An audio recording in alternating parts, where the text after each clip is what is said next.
बिहार की राजनीति किस करवट बैठेगी, अब ये धीरे धीरे मामला उलझता जा रहा है। जहां एक तरफ महागठबंधन की सरकार पूरी तरह से सब कुछ ठीक ठाक होने का दावा कर रही है, वहीं अमित शाह बार बार बिहार आ रहे हैं और बिहार आकर के वो ऑफ़र दे करके चले जा रहे हैं। इससे पहले आपको पता है कि अमित शाह आए थे सीमांचल में, उन्होंने कार्यक्रम किया और सीमांचल में उन्होंने सारी बातें कहने के बाद नीतीश कुमार के 17 साल के शासन को लेकर के बहुत सारी बातें कही और कहा कि सीमांचल के लोगों का विकास केंद्र सरकार ही कर सकती है। इसके लिए नीतीश कुमार ने कोई प्रयास नहीं किया और लगातार घुसपैठ हो रही है, ये सब बातें कह के गए थे। उसके बाद से चर्चा ज़बरदस्त होने लगी थी कि आखिरकार अमित शाह ने जो बातें कही है उसमें और जो कहना चाह रहे थे, जिसका अंदाज़ा लगाया जा रहा था, वो दोनों में कितना अंतर है।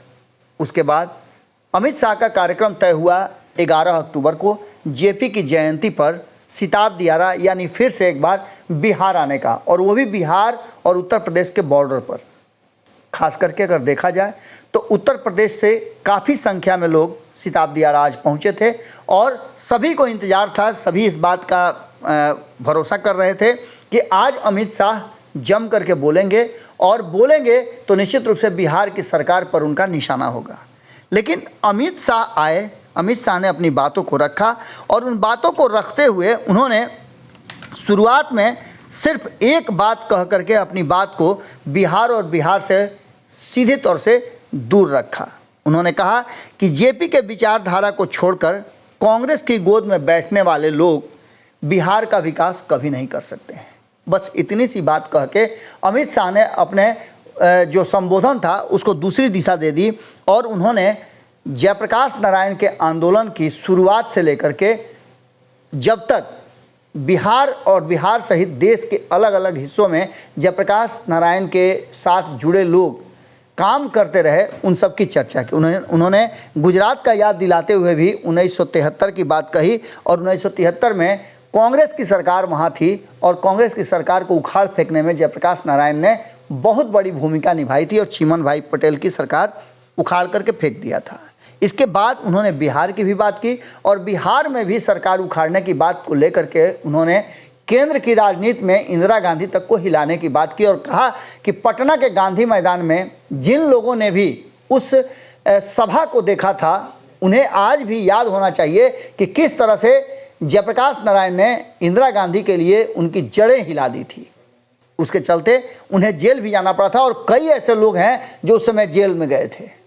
एक संत की तरह जयप्रकाश नारायण ने सत्ता से अपने आप को दूर रखा, लेकिन वर्तमान परिस्थिति में सत्ता के लिए बार बार पलटी मारने वाले लोग भी हैं। नीतीश कुमार पर इशारा करते हुए उन्होंने कहा कि नीतीश कुमार कई बार पलटी मार चुके हैं, एक बार फिर इंतजार कीजिए, जल्दी ही पाला बदलेंगे। अमित शाह के इन्हीं बातों के साथ अपने संबोधन को समाप्त करने पर चर्चा तेज हो गई है। राजनीतिक गलियारे में इस बात को लेकर के चर्चा ज़बरदस्त है कि आखिरकार इतने कम शब्दों में और बिना, जैसा कि अपने जो बयान होते हैं या जिस तरह की रणनीति अपनाते हैं अमित शाह, उसमें साफ तरीके से उन्होंने अपनी बातों को बहुत ही कम शब्दों में रख करके और नीतीश कुमार तेजस्वी यादव की सरकार, जो महागठबंधन की सरकार है, उस पर कम हमला करके एक बार फिर से सबको चौंका दिया। लेकिन दूसरी तरफ कहा यह जा रहा है कि अमित शाह ने जेपी के गांव से नीतीश कुमार को एक अंतिम मौका दिया है और देखना होगा कि इसकी शुरुआत चूँकि एक दिन पहले ही हो गई थी। संजय जायसवाल ने ऑफर दिया था कि दिवाली से पहले जिन लोगों को वापसी करना है भारतीय जनता पार्टी और एनडीए में वापसी कर सकते हैं। इन्हीं बातों के साथ आज के इस कार्यक्रम की समाप्ति हुई और अमित शाह ने निश्चित रूप से एक ऐसा राजनीतिक दांव खेला है। देखने वाली बात होगी कि आगे क्या कुछ होता है और इस बयान के पीछे का रहस्य क्या है। जुड़े रहिएगा भारत लाइव के साथ। बहुत बहुत धन्यवाद।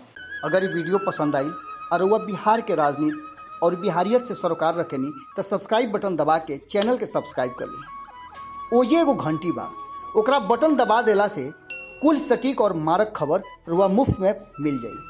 अगर रुआ पत्रकारिता के हमनी के नया प्रयोग में सहयोग कर चाहतानी तो ज्वाइन बटन दबा दी। पेटीएम नंबर नोट कर ली 9386